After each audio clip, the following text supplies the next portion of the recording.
मनोज कुमार मिश्रा जी, गाजियाबाद से। राधा वल्लभ श्री हरिवंश महाराज जी। महाराज जी, अगर हम कुछ गलत कार्य करते हैं तो वो हमें अगले जन्म में भोगना पड़ता है, परंतु काम के दौरान मुझसे कुछ गलत कार्य हो जाता है या मैं जानकर भी कर देता हूं जिसका परिणाम मुझे तुरंत मिल जाता है, इसका मतलब मुझे आगे नहीं भोगना पड़ेगा उसको? ये तो कर्म की लघुता और गरिमा पर है कि आप जैसे ऐसा पाप किए हैं जो आपका इस जन्म में जो छोटा मोटा कष्ट मिल रहा है उससे आपको नरक भी भोगना पड़ेगा और अगली गंदी योनि भी मिलेगी। अगर छोटा मोटा कोई पाप है तो छोटी मोटी घटना में निपट जाएगा। हाँ, बस ये तो आप थोड़ी निर्णय करेंगे। अब हमारी समझ में तो ऐसा लगता है कि हम कोई पाप ही नहीं किया यार, लेकिन जब वो केस फंसता है और उसका न्याय तो बहुत होता है। फिर जरा से छोटे पाप का, अब आप देखो, एक मांडव्य नाम के ऋषि थे, आपको घटना बता रहे हैं, श्री महाभारत में भगवान श्री कृष्ण द्वैपायन व्यास देव जी ने लिखी।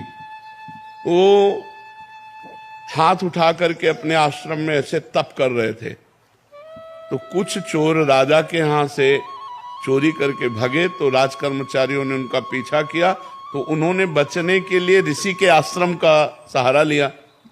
पर राज कर्मचारियों ने देख लिया था कि आश्रम में गए, तो आश्रम में घुस गए, तो चोर भी मिल गए और सामान भी मिल गया। तो राज कर्मचारियों को लगा ये बाबा जी का ढोंग कर रहा है, मांडव्य ऋषि को ये चोर रखता है और चोरी करवा करके ऐसा, उनको भी बांध लिया। अब वो इतने समाधिस्थ हैं कि उनको होश ही नहीं है, भगवान में इतने लीन है कि उनको होश नहीं है। राजा के पास गए, राजा ने तुरंत आदेश कर दिया सबको सूली पे चढ़ा दो, तो सबको सूली पे चढ़ा दिया और मांडव्य ऋषि को भी सूली पे चढ़ा दिया। सूली होती है एक भाले जैसी आकृति की और उसको ऊपर से ले जाकर ऐसे छोड़ा जाता है, तो उसके गुदा द्वार में जितना घुस जाए अब वो तड़प तड़प कर मरता है, बहुत बुरी सजा है। तो जो ही गुदा द्वार में सूली इतनी घुसी से उनको होश आ गया। जब होश आया तो पद्मासन लगा के बैठ गए सूली पे। वो तो महापुरुष थे, जो अन्य चोर थे वो मर गए थे। अब जब अन्य को सजा देने के लिए वहां लाया गया तो जो ही देखा पद्मासन में तो भाग के गए, उनका कोई महात्मा सूली पे चढ़ा। तो वो राजा आगे गाय करके ब्रह्म ऋषियों को करके आए और वंदना की, महाराज मुझे क्षमा कीजिए, मुझे पता नहीं था कि आप हैं, हम तो ऐसे समझा।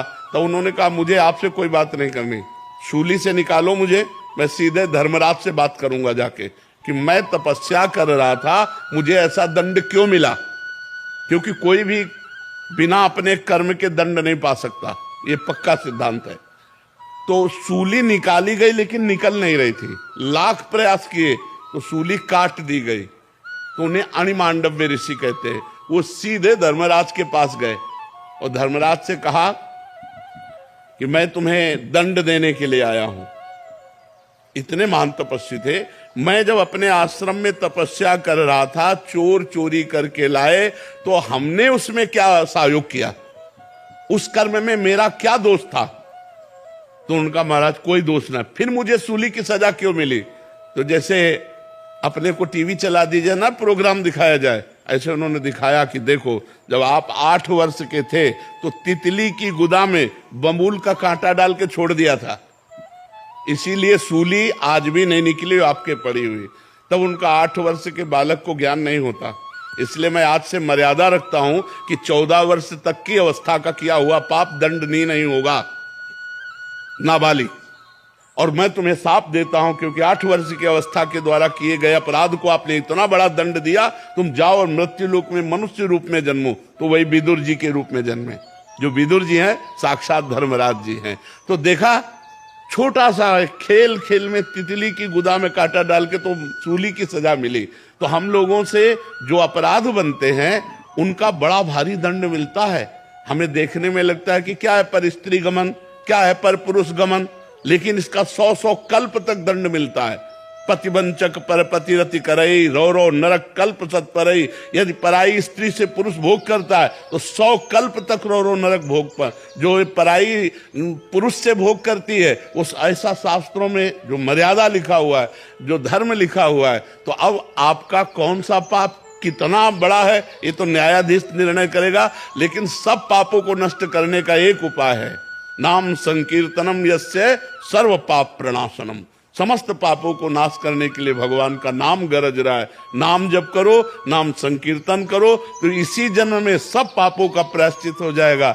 इसीलिए हम सबको कहते हैं नाम जप करो, नाम जप करो, इसी से मंगल होगा। सूर्य प्रताप जी बताएं। राधे राधे गुरु जी। राधे राधे महाराज जी। महाराज जी, अगर भगवत प्राप्ति ग्रस्त जीवन में रहकर भी की जा सकती है तो संन्यास जीवन धारण लोग क्यों करते हैं? उसका कोई अलग अनुभूति होती है? भाग्य, भाग्य, भाग्य में दुल्हन नहीं बधाए, भाग्य में गरम गरम रोटी नहीं बधाए है, तो अब क्या करे, बाबा जी बल्ला पड़ेगा। भैया दो मार्ग भगवान ने बनाए, एक प्रवृत्ति मार्ग, एक निवृत्ति मार्ग। जो विषय प्रिय जन है वो गृहस्थ मार्ग से भगवान को, और जो निर्विषय सिंहवत है वो माया को रौंदते हुए वैराग्य मार्ग से भगवान में चलते हैं। तो दो मार्ग हैं, एक सिंह की तरह अकेला असंगोहम पूरा जीवन निर्विषय होकर भगवान को प्राप्त किया, और एक धर्म से चल के ऐसे महानुभाव पुरुषों की सेवा करते हुए, अतिथि सेवा करते हुए, परिवार का पोषण करते हुए, नाथ सकल संपदा तुम्हारी, मैं सेवक समेत सुत नारी, वो भी भगवान को प्राप्त होता है। तो हमारे भगवान ने दो मार्ग बनाए, एक प्रवृत्ति मार्ग और एक निवृत्ति मार्ग। प्रवृत्ति से गृहस्थ धर्म और निवृत्ति से ये सब संत महात्मा जन जो हैं ये भगवान के मार्ग में समस्त विषयों का त्याग करके जो चलते हैं ये जगत बंधनी होते हैं, जगत बंधनी होते हैं। मम भक्ति युक्तो भोरम पुनात, ये सिंहवत मार्ग है। ये हर माया के आकर्षण को, हर माया के आक्रमण को सहता हुआ वो महात्मा भगवान के मार्ग में निर्विषय चलता है, इसलिए भगवान उनके पीछे पीछे डोलते हैं।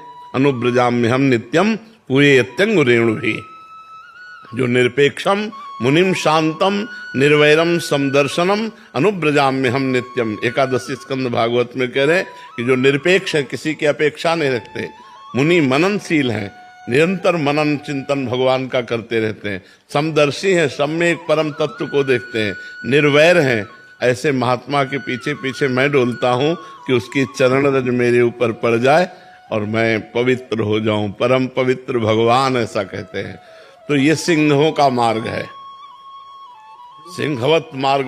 बाल्यावस्था से माता पिता परिवार सबका त्याग करके एकमात्र भगवान को अपना प्रियतम मानकर पूरी जिंदगी गुजार देना, ये सिंहों का मार्ग है। इसमें माया में जितने भी भोग हैं, भोगों को भोगते हुए अगर हम चलें तो आग में घी डालते रहोगे, बुझेगी कभी? है बुझाना है तो पहले घी डालना बंद करो, तभी तो चलेगा। ऐसे गाल फुलाओ और हंसो, हंस सकते हो? हंसोगे तो गाल नहीं फूलेगा, गाल फूलेगे तो हंसोगे। एक संग नहीं होई भुआलू, हंसब ठठावब फुलवब गालू। जैसे खूब ठहाका मार के हंसना और गाल फुला लेना एक साथ नहीं हो सकता। ऐसे विषय भोगों का भोग भोगते हुए परमात्मा प्राप्ति नहीं। कौन सी विषय भोग नहीं भोग जिससे भगवत प्राप्ति? धर्म विरुद्ध विषय भोग न भोगे, धर्म युक्त भोगे। जैसे अभी ब्याह हुआ, हाँ हो गया तो बस अपनी पत्नी से अनुराग रखो, मेहनत की कमाई से अपना भरण पोषण करो, माता पिता गुरुजनों को भगवान का स्वरूप समझो, कोई नशा न करो, कोई गंदे आचरण न करो, और नाम जप करो, चले जाओगे भगवान के मार्ग में, आगे बढ़ जाओगे। भी अपने मुख से राधा नाम राधा राधा राधा राधा राधा। विनती देहरादून से। राधे राधे महाराज जी। महाराज जी, मुझे पता है कि मैं ये शरीर नहीं हूँ, इस संसार में मेरा कोई अपना नहीं है, परंतु भगवान फिर भी मैं इन सब से बाहर क्यों नहीं निकल? इन्हीं में फंसे इसीलिए कि भजन की कमी है। अगर हमारे अंदर तपस्या और भजन हो तो ये मन निर्मल हो जाए। मलिन मन भगवान से प्यार नहीं करता, मलिन मन को शरीर संबंधी रिश्ते नातेदार वो चाहे हमें प्यार न करे, पर हम उन्हीं के मोह में, उन्हीं के प्यार में फंसेंगे। वो भले हमें कटु व्यवहार करे तो भी हमारा मन उन्हीं की तरफ खींचेगा, भले वो हमको गाली दे, हमारा अपमान करे, तिरस्कार करे, तो भी हमारा मन उन्हीं की तरफ खींचेगा, क्योंकि मन मलिन है। निर्मल मन भगवान की तरफ जाता है, मलिन मन संसार की तरफ जाता है। जब हम पवित्र भोजन करते हैं, पवित्र व्यवहार करते हैं और परम पवित्र भगवान का नाम जपते हैं, तब हमारा मन शुद्ध होता है।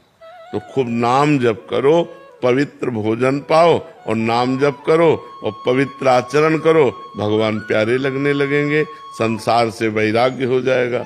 नहीं तो संसारे में फंसा हुआ मन है। कृष्णपाल सिंह जी। राधे राधे महाराज जी। महाराज जी, आप कह रहे हैं कि कभी कभी ऐसी परिस्थिति आती है, आप एक राजनीतिक पार्टी में हैं, कह रहे हैं कि आपस में पार्टी में दो व्यक्ति आपस में मुकदमा कर देते हैं, हम दोनों को समझाने का प्रयास करते हैं लेकिन वो मानते नहीं। उस परिस्थिति में हमें क्या करना चाहिए महाराज जी? क्या समझाना उचित रहेगा या छोड़ दें?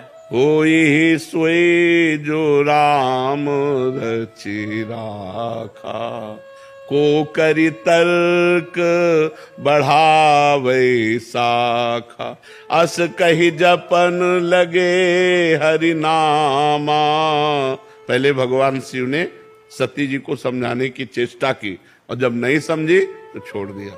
होई सोई जो राम रचि राखा। अब जो होना होगा भगवान ने रचा होगा वही होगा, और अपना भगवान का नाम स्मरण करने लगे।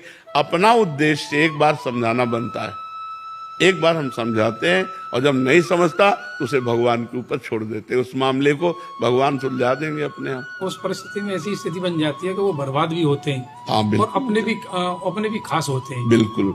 तो दुख अपने को दोनों की तरफ से होता है। सती जी जब भगवान शंकर के समझाने पर नहीं मानी और जाके सीता का वेश रख लिया, भगवान ने जब ध्यान में देखा, भगवान से भी आके झूठ बोल गए। जब भगवान ने ध्यान में देखा तो सती जी का त्याग कर दिया। त्याग होने के बाद यज्ञशाला में गई और भस्म हो गई। तो अगर ठीक समझाने वाले की बात न समझी जाएगी तो बर्बाद तो होना ही पड़ेगा, नष्ट होना ही पड़ेगा। अब आपको धैर्यपूर्वक भगवान का नाम जप करते हुए ये देखना पड़ेगा, क्योंकि समाज बिना शास्त्र और संतों के सुधर नहीं सकती।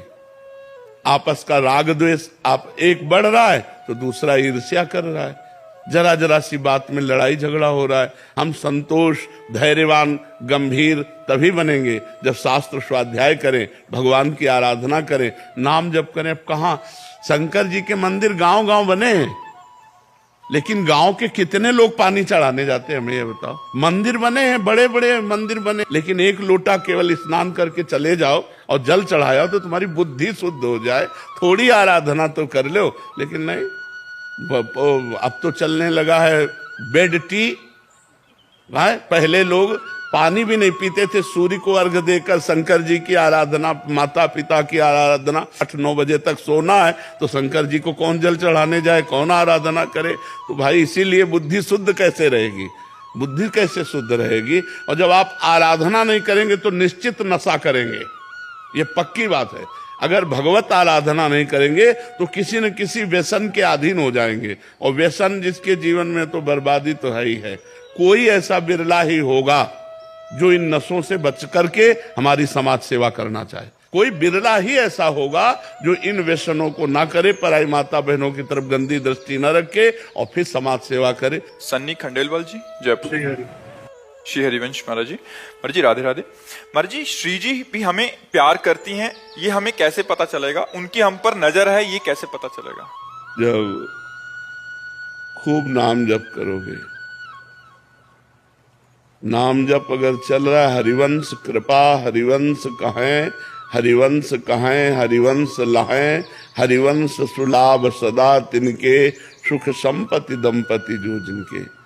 जब हमारी जिह्वा पे प्रिया प्रीतम का नाम हो, हमारे हृदय में उनके लिए तड़पन हो, हमारे आचरण परम पवित्र हो, सब में हमारे हृदय में दया परोपकार की भावना हो, तो समझना चाहिए हम पर श्री जी प्रसन्न हैं, हम पर भगवान प्रसन्न है।